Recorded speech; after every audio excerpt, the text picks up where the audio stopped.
शनैश्चराय नमः।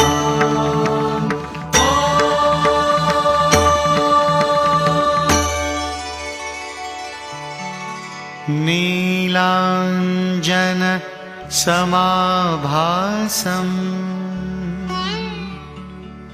रविपुत्रं यमाग्रजम् छायामार्तण्डसम्भूतम् तं नमामि शनैश्चरम्।